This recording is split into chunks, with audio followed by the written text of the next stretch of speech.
There is a difference between opposing a government and legitimate criticism and opposition to a government and its policies and seeking the destruction of a people. There are over 7 million Israelis that are Jewish. They are not going to disappear because many of the people, organizations, and countries that oppose Israel want them gone. The world has already witnessed where dehumanization and demonizing leads.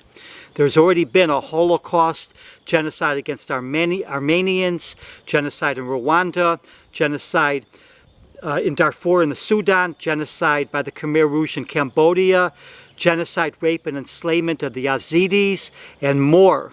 There is a genocide occurring right now, again, against the people of Darfur, while the world at large remains silent. Genocidal people and their supporters use all kinds of justifications to support their murderous goals. In regard to Israel, one argument is that the Jews of Israel are not indigenous people and therefore deserve to be murdered.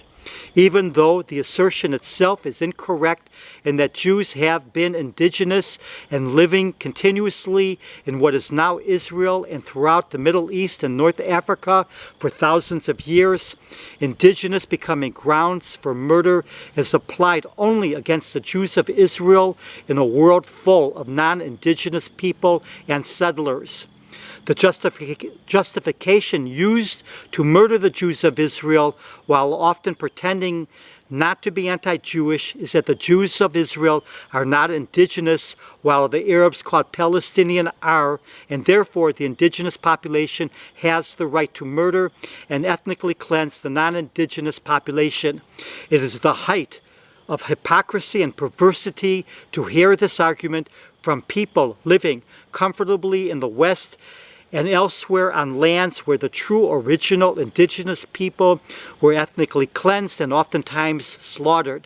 The United States, Australia, Canada, New Zealand, to use just a few examples, were 100% populated by indigenous people before the invasion by Europeans. No one argues that indigenous people have the right to attack and murder non-indigenous Americans, Australians, New Zealanders, Canadians, or others. Indigenous or not is never used as an excuse to murder, except when it comes to attacking the Jews of Israel. Jews have lived in what is now Israel and throughout the Middle East, North Africa, and other parts of Africa for thousands of years. Europeans colonized and settled foreign lands, but so did Arabs, Turks under the Ottoman Empire, and others. North America, South America, Australia, places throughout Africa, the Middle East, Asia, and elsewhere were lands where there was, and in some places still are, invasion, conquest, colonization, and settlers. If murdering non-indigenous people and their descendants, no matter how much time has passed, was universally accepted, that would mean the legalization of murder by indigenous people against most of the world's population in most of the countries of the world. Just as there are Jews that migrated to what is now Israel in search of a better life, so too did Arabs that came from what is now Egypt, Lebanon, Syria, Jordan, Sudan, and elsewhere in search of a better life to what was then Palestine, controlled by the British and under British rule. Indigenous is not always clear as to where a people originated, and it certainly should not be used as an excuse to murder. Indigenous or not, murder is no one's right. The history of many of the Jews of Israel includes escaping from or suffering persecution, ethnic cleansing, murder, rape, and genocide.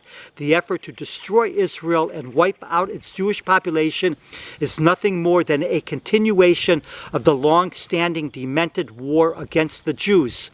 Unfortunately, there are many weak-minded people in the world that need a scapegoat, a target to hate, blame, and demonize. The Jew is too often used as a crutch. The Jews, even though they are a majority in the small country of Israel, are a tiny minority population in the Middle East and world at large. Minorities often have not and do not fare well at the hands of majorities.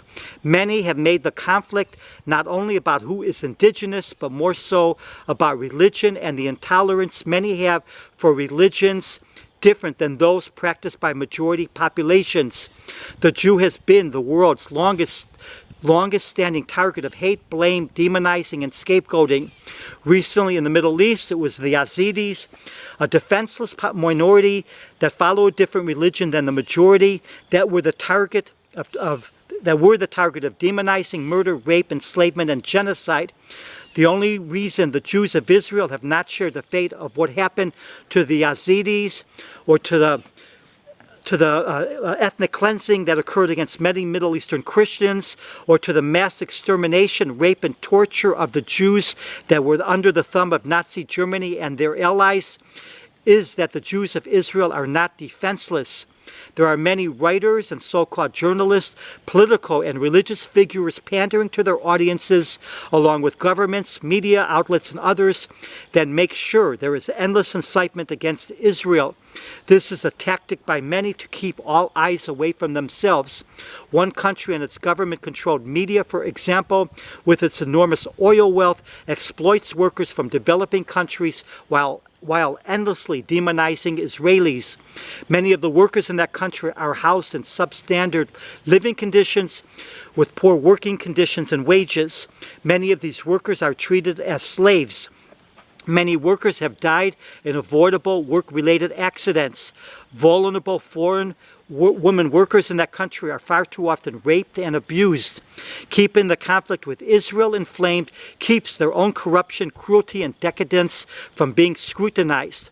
Another motive this wealthy government and its powerful media outlet has in its endless incitement, demonizing of Israel and portrayal of Israelis in the worst possible light, is not because it wants reform or change for the better, but because it wants no Israel. It knows full well that untold millions support genocide against the Jewish population of Israel, which it encourages by its constant dehumanizing and demonizing of Israelis. It also knows that demonizing Israel provides a large, profitable worldwide following. Other medias and media figures follow this profitable playbook, inciting, demonizing, and dehumanizing Israeli Jews or Jews in general is profitable and attracts large followings. It is what helped bring the deranged, demented Hitler to power in one of the most advanced countries in the world. The end of that road led to mass murder, the Holocaust, a destroyed Europe, World War, the death of over 50 million people, with millions more permanently maimed and crippled physically and emotionally for life. Israel is used by many not only to deflect from their own deficiencies, but also as a way of recruiting, mobilizing, and controlling people by having an enemy to hate and demonize. Demonizing a people makes murder and genocide against the demonized much easier. It also erases all possibilities of peace and reconciliation. Many are those that support Palestinians not out of love or concern for Palestinian Arabs, but out of hate for the Jewish people. Arabs and others have been slaughtered by the hundreds of thousands, even millions, in places like Yemen, Syria, Somalia, Sudan, Mali, Central African Republic, Democratic Republic of the Congo, and elsewhere, with barely a voice raised, in that if there is not a way to blame or condemn Israel, there is little to no concern. The majority Jewish population of Israel are Jews that originated from the Middle East and North Africa, where many were ethnically cleansed. The number of Jewish refugees from Arab-majority countries that fled to Israel is a greater number than the number of Arab refugees that fled from Israel after Israel became a UN-recognized country. After Israel became a UN-recognized country in 1948, a number of Arab countries declared war and attacked the newfound state. Israel won the war and absorbed the Jewish refugees from Arab-majority lands, while many of the Arab refugees and their descendants were not absorbed by the Arab nations that attacked Israel and live in refugee camps to this day. Palestinian Arabs and Israelis both have legitimate grievances, but no grievance, no injustice from the past or present, large or small, not with this conflict, not with any conflict in the world, ever justifies any person, organization, or country deliberately attacking, harming, or murdering civilians. Deliberately attacking civilians is not legitimate. It is not resistance. Deliberately harming and murdering civilians is never legitimate resistance, no matter the time, no matter the place. No political, religious, or other justification erases the fact that deliberately attacking and killing civilians is murder. This applies to all people everywhere in the world with no exceptions. There is a world of difference between opposing a government and its policies, opposing the actions of some of the citizens of that country, and seeking the total annihilation of the country and the destruction of its people. Many of the enemies of Israel do not hide the fact. In fact, many declare it loudly that their goal is the complete destruction of Israel and the ethical cleansing and destruction of its Jewish population. Seeking to destroy Israel and wipe out its Jewish population is not armed struggle, and it is not resistance. It is nothing more than an effort to commit genocide. All that war causes is a new history of injustice, tragedy, death, and misery without changing anything for the better. Unfortunately, many people to this day glorify war and violence. It is impossible in this day and age to wage war without civilian casualties, especially due to how advanced weapons have become and how densely populated is much of the world. Many are those that encourage war, terror, and violence, or turn a blind eye to it and then scream the loudest when civilians on the side they care about are harmed. Those that encourage war, terror, and violence, or turn a blind eye to it, share responsibility for civilian casualties on all sides. The only way to prevent unintentional civilian casualties is to not encourage or wage war, violence, and terror in the first place. Those that deliberately attack civilians and then run and hide in their own civilian populations, or that use their own civilian populations, as shields, must be held accountable for the harm they bring not only upon their enemy, but also to their own civilians. Those that support or defend these attackers are also culpable. Those that express anger about civilian casualties only from the side they support, with no concern for civilian casualties on the other side, do so out of their own biases and hate, not out of moral outrage, even though they may think otherwise. Children are always civilians unless they are exploited by adults and used as child and underage soldiers that take up arms. In that case, armed children and teenagers are just as deadly as adult soldiers and are equally dangerous. The deaths of child and underage teenage soldiers rest on the demented adults that recruited them in the first place.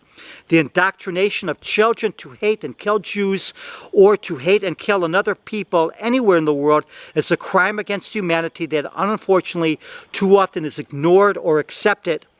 Many are the people, unfortunately, that want this conflict kept inflamed often out of a pathological hatred for Jews. They want hatred, incitement, demonizing violence, terror, and death and misery to continue unabated. Decent people, regardless of their political or religious leanings or preference for one side or the other, must be at the forefront of the complete rejection of ethnic cleansing and the deliberate targeting and harming by anyone, anywhere of civilians. Israelis and Palestinian Arabs are stuck with one another on a relatively small piece of land. Whether this ends up being a two-state solution, a one-state solution, or something else, is for both Israeli and Palestinian Arab to decide through peaceful negotiations and significant compromises on both sides. They both must do everything they can to calm down the violence and learn to live with one another.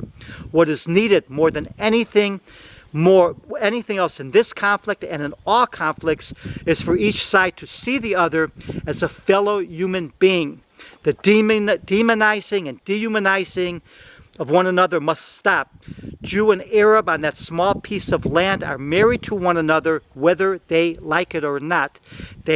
Both sides, they need to see each other as human beings first and start negotiating with each other, making contact with each other, building bridges with each other so that once and for all the hatred, incitement, and war can stop.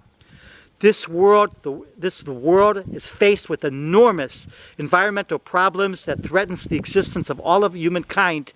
Nuclear weapons also threatens human survival and the survival of much of life on Earth. The only war people should be fighting is the one to save the planet, not wars against each other. The fight for a Jew-free Palestine condemns the people of all sides to endless war, violence, suffering, and misery.